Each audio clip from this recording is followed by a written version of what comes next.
Vous écoutez Europe 1, il est 9h30. Le journal des médias avec Thomas Joubert. Bonjour Thomas. Bonjour, à la une ce matin, un homme a surgi en direct sur le plateau de Des Paroles et des Actes hier soir. La gaffe n'est plus en contrat avec TF1 et veut arrêter la télé.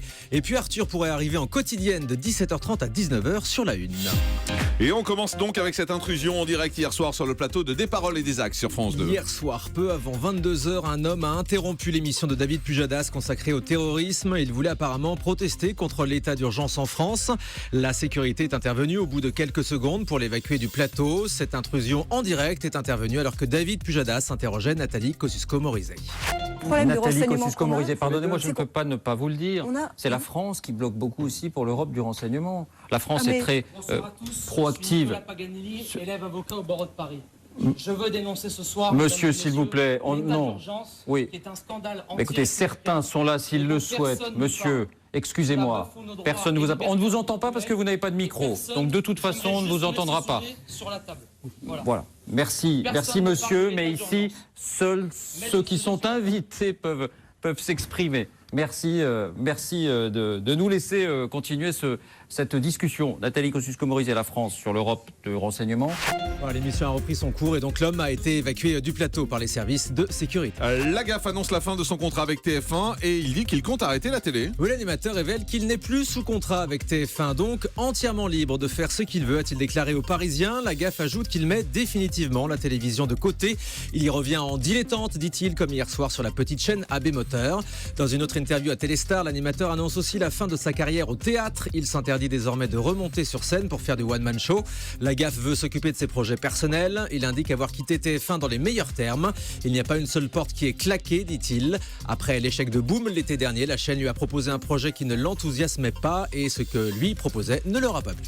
Information exclusive, le futur talk show d'Arthur sur TF1 pourrait arriver en quotidienne aux alentours de 17h30 et jusqu'à 19h à la rentrée. Mais avant ça, TF1 a commandé à Arthur 6 premiers numéros pour tester l'émission le vendredi en deuxième partie de soirée. On devrait voir ça d'ici la fin de la saison. Et en cas de succès, le programme sera transformé en quotidienne à la rentrée pour la tranche 17h30-19h afin de devancer Touche pas à mon poste. L'objectif est de partir à la reconquête des femmes de moins de 50 ans et des jeunes. Arthur sera entouré de chroniqueurs pour ce qu'on présente déjà comme le TPMP de TF1. L'équipe de Touche pas à mon poste qui a d'ailleurs révélé hier soir que le titre de 5 à 7 avec Arthur venait d'être déposé. Information exclusive encore, la société de production Shine France travaille sur un nouveau format de divertissement. Shine qui vient de passer un accord d'exclusivité avec la société de Simon Cowell, le créateur de X Factor et d'Incroyable Talent. Les deux entités travaillent sur un divertissement intitulé Your Song où les plus grands artistes mettraient leur talent au service d'anonymes. Concrètement, les stars de la chanson viendraient faire une surprise en interprétant une chanson spécialement composée pour une occasion spéciale. Des retrouvailles, un mariage, une déclaration d'amour. Selon nos informations, ce format a été présenté à toutes les grandes chaînes françaises et pourrait arriver prochainement à l'antenne. Et puis encore une information exclusive, c'est cadeau, c'est vendredi, Oui, c'est avant le week-end de Pâques, on vous donne tout. NT1 renouvelle sa télé-réalité, La Villa des Cœurs Brisés. Une saison 2 va bien avoir lieu. Les appels à candidature vont d'ailleurs ouvrir aujourd'hui sur le site mytf1.fr. Dans cette émission, d'anciens candidats de télé-réalité à la recherche de l'âme sœur se retrouvent dans une villa où ils rencontrent des célibataires anonymes. Dès qu'un candidat a trouvé l'amour, il quitte immédiatement l'aventure. Le tournage commencera dans les prochaines semaines.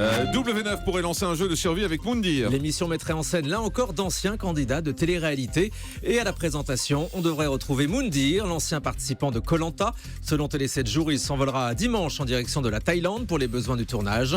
Cette émission d'aventure serait produite par Banijay qui produit déjà les Ch'tis et les Marseillais pour W9. Et puis un personnage principal d'Esprit criminel va quitter la série. Dans le dernier épisode de la saison 10 diffusé avant-hier aux États-Unis, le personnage récurrent du docteur Spencer Reid a fait ses adieux surprises. L'acteur Derek Morgan qui l'incarne va en effet quitter la série dans laquelle il était présent depuis le tout premier épisode. Il annonce toutefois qu'il pourrait revenir faire des apparitions exceptionnelles. Et puis le syndicat national des journalistes de France Télé lance un appel à la grève. Le SNJ appelle les salariés de France Télévisions à cesser le travail le 31 mars prochain pour protester contre la loi sur la réforme du code du travail. Le syndicat des journalistes entend se joindre au mouvement national et aux manifestations qui auront lieu ce jour-là.